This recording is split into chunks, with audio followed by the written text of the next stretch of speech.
آپ کو میں آنیسٹلی بتا رہا ہوں کہ مجھے 2 نیشنز کی مدت تمام لگتی ہے.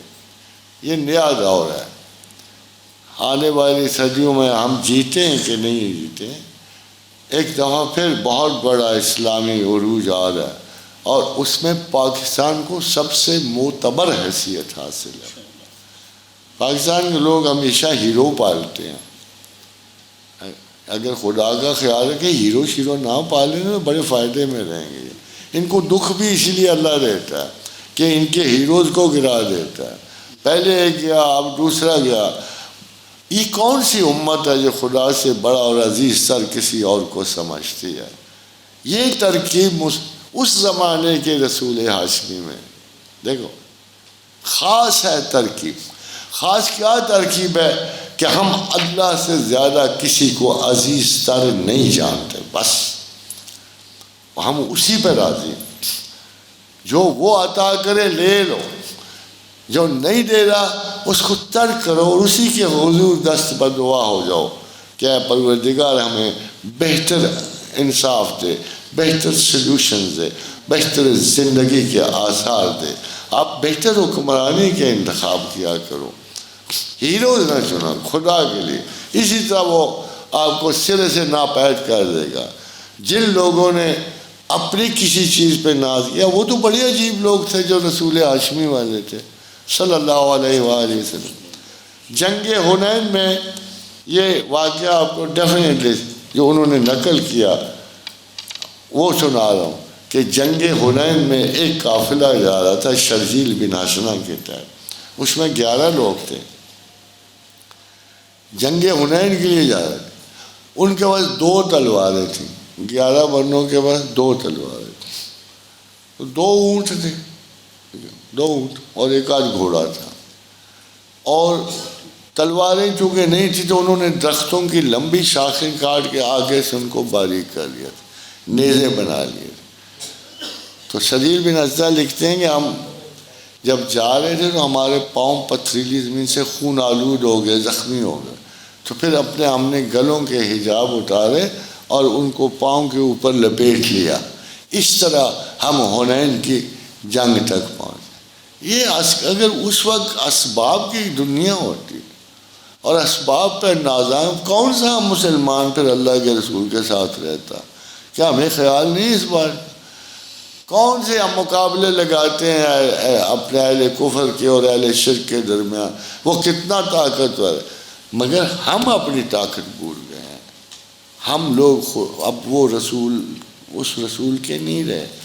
ہمارے لیے اب اپنی ترکیب نکالنی ہوگی یا اس ترکیب کو واپس جانا پڑے گا جہاں اللہ نے ہمارے ذمے ایک کام رکھا ہے.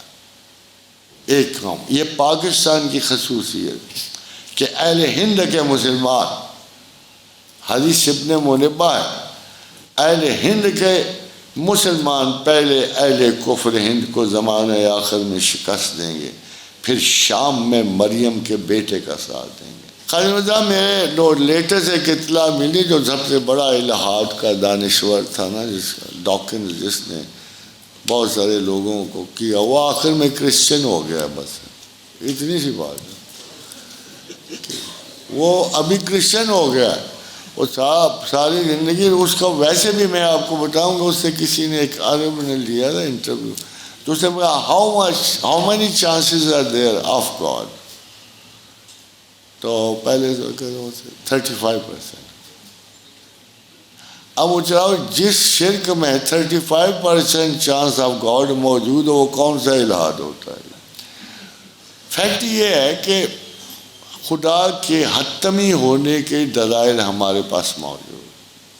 اگر آپ ان میں سے ایک دلیل بھی توڑ سکو، اور میں آپ کو نہیں کہہ رہا، میں تمام دنیا کے سائنٹسٹوں کا تمام ہوا یہ ہے کہ throughout the time after Islam لوگوں نے یہ کیا ہے کہ قرآن کو as a book of knowledge سے اسائڈ کر کے اس کو عقیدے سے باندھ دیا.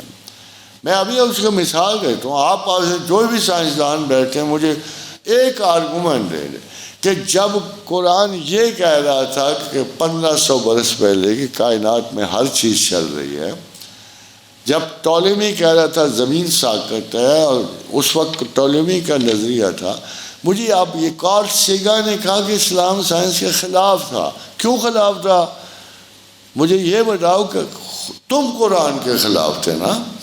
وہ قرآن واحد کتاب تھی جو کہہ رہی تھی کہ سخر الشمس والقمر والنجوم مسخرات بامرہ، کہ یہ سارے چاند ستارے اپنے اپنے دوائر میں مسخر ہیں اور یہ سارے چل رہے ہیں وقت مقرر. اب مجھے بتاؤ کہ in between Ptolemy and Copernicus, یا in between ahead of it 1980 تک تھا، ہبل جب تک نہیں گئی ہے، آپ لوگوں کا سائنسی نظریہ یہ تھا کہ کچھ ثابت ہیں کچھ سیار ہیں. قرآن تو ادھر ہی کھڑا تھا. تو آخر کسی سائنسدان نے، کسی مفکر نے کیوں نہیں کوشش کی؟ جب فائنلی قرآن سچا نکلا تو آپ میں سے کسی نے کیوں نہیں کوشش کی کہ پوری یہ سورس کون سی ہے؟